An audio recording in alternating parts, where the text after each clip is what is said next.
Salut, dans cette capsule, on parle statistique, en particulier de la notion de moyenne, une notion qui paraît simple de prime abord, mais qui ne l'est pas forcément. Donc, je m'intéresse à la problématique suivante, la moyenne des moyennes est-elle la moyenne? Question qui peut paraître compliquée, je vais m'y intéresser par le biais d'un exemple. Euh, Vous avez Thomas qui a eu les notes suivantes en mathématiques au cours de l'année scolaire. Au premier trimestre, 3 notes, 12, 8 et 10. Au deuxième trimestre, un simple 14, qui traduit peut-être son absence ou l'absence de son prof, pourquoi pas. Et au troisième trimestre, 6 notes d'une régularité exemplaire, mais qui est à 6 sur 20, donc 6, 6, 6, 6, 6, 6. La question, c'est quelle est sa moyenne annuelle? Admettons que on se pose la question en ces termes, si Thomas a la moyenne, il peut passer dans la classe suivante, au niveau suivant, et s'il ne l'a pas, eh ben, il redouble. Donc, comment faire pour calculer cette moyenne? Il y a deux approches quand on y réfléchit. Au premier trimestre, ce qui apparaît sur son bulletin, c'est la moyenne suivante. Donc, je vais mettre un petit 1 pour dire que c'est la moyenne du premier trimestre. Et vous savez que la moyenne se traduit avec la lettre X bar. Donc, que vaut X bar 1?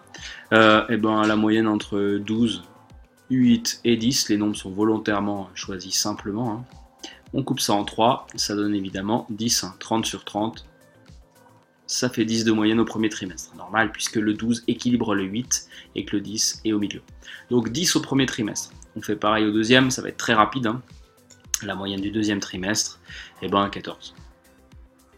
Et au troisième trimestre, sa moyenne, 6 plus 6 plus 6 plus 6 divisé par 6, bon bref, 6 fois 6 divisé par 6, ça fait évidemment 6 de moyenne.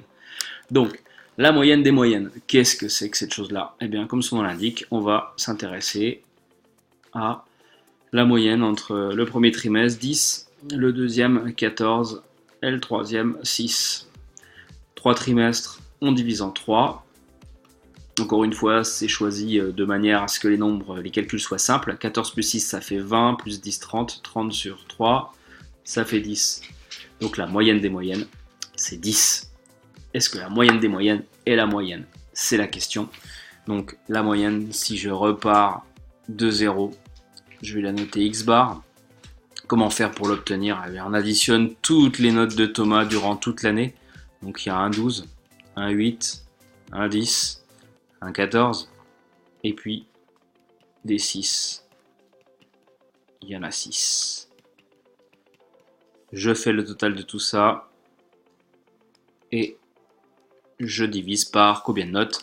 6 plus 1, 7, 8, 1, 10, par 10. Si on fait le calcul, en haut, 6 fois 6, ça fait 36, plus les 14, ça fait 50, plus 10, 60, plus 12, 72, plus 8, 80. 80 divisé par 10, ça fait 8 de moyenne annuelle. Alors, est-ce que la moyenne est égale à la moyenne des moyennes? Eh bien, on constate que non. La moyenne des moyennes, ce n'est pas la moyenne. Pas du tout. Si vous voulez vraiment la moyenne de Thomas sur l'année, il conviendra plutôt de tout additionner et de couper en 3. Et de couper en 10, pardon. Puisque si vous coupez en 3, vous partez du principe que chaque trimestre est identique. Or, c'est évidemment faux. C'est faux d'un point de vue universel déjà, puisqu'un trimestre ne ressemble jamais à un autre. Et puis en particulier ici, puisqu'au le premier trimestre a un poids de 3, alors que le deuxième, qui serait considéré comme le premier, a un poids de 1, et le troisième a un poids de 6. Donc c'est anormal de les compter de la même manière. Donc la moyenne des moyennes, c'est ceci, mais on va plutôt l'oublier par rapport à la moyenne. On va faire ce qu'on appelle une moyenne pondérée. Donc je reprends le calcul précédent. En pondérant, c'est-à-dire en accrochant des poids aux notes, plutôt que de faire une ribambelle de calcul comme ça, eh bien, plutôt que d'écrire 12 plus 8 plus 10, on peut très bien prendre en compte la moyenne du premier trimestre qui est de 10, bien sûr, mais on ne l'additionne pas aux autres, on lui affecte un poids de 3. C'est comme s'il avait eu 3 10. La moyenne du deuxième trimestre, on la compte comme ça aussi, mais on lui affecte un poids de 1. Et la moyenne du troisième trimestre, on ne l'additionne pas simplement en faisant croire qu'elle ressemble aux autres, mais on lui affecte un poids de 6. Et on divise tout ça par le nombre total de notes que vous retrouvez ici, 6 plus 1, 7 plus 3, 10. On se retrouve évidemment avec 30 plus 14 plus 36 sur 10, c'est-à-dire 81 sur 10, c'est-à-dire 8. Donc moyenne simple ou moyenne pondérée, pas de souci. Par contre, ce n'est pas du tout pareil que la moyenne des moyennes. Voilà pour cette petite vidéo. À bientôt.